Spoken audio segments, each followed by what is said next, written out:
Today on Heavy Metal Frequency, I'm doing Deafheaven, New Bermuda. This is the follow-up to Sunbather. I don't think I did quite as well with the critics, which is something or other, I don't know. But this is more of, while Sunbather is more like post-black metal, dream pop, shoegaze, a little bit more pretentious. New Bermuda is more pragmatic. I feel like New Bermuda is almost like the blue collar-esque. It's like high-grade blue collar, pragmatic, progressive post-black metal. This is still a post-black metal album, but it's much more dynamic. It's not as atmospheric, not nearly as atmospheric as Sunbather, but it's more dynamic in that it's more of a combination of post-black metal, progressive black metal. I kind of look at this like Deafheaven's version of an Enslaved album, just because it's a prog black album, and you can look at it however you want to, but I look at this as like a progressive post-black metal album.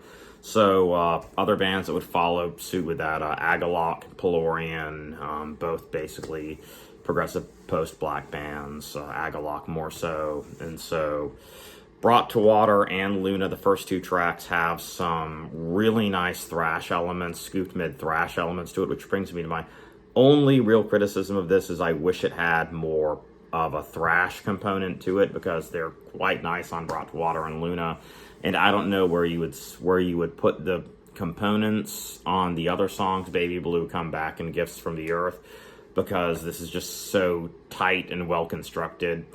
But if there was one thing that I could have on New Bermuda that wasn't there before, it's a little bit more thrash, and so a little bit more black thrash. So this is an excellent album. It has a little bit of an adult contemporary feel to it as well. Some of the bits of Brought to Water remind me of like late 90s adult contemporary music, which is really strange to say, but it's really, really cool. Some of it's really catchy.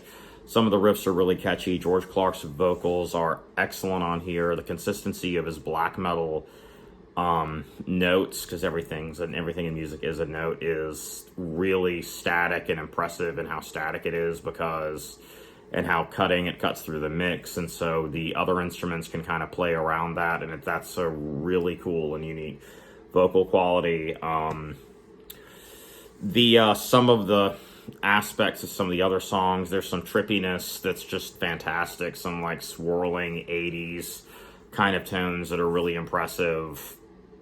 And there's so much here on New Bermuda for the listener to delve into. And I don't think this was quite as well received as Sunbather, although I do like this more.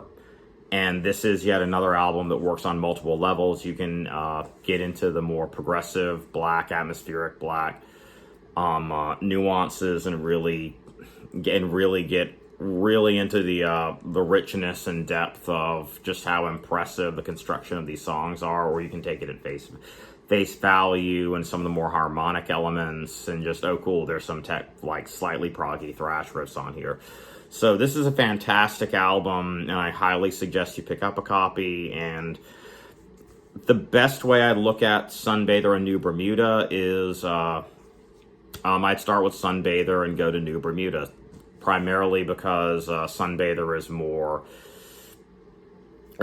art. It has more of like atmospheric art house coffee shop vibe to it, and this is more like, let's say, like blue collar prog black metal, blue collar prog post black metal. And so I love this album, and I highly suggest you pick up a copy of it, and maybe Sunbather and New Bermuda at the same time. That'd be cool. All right, thank you.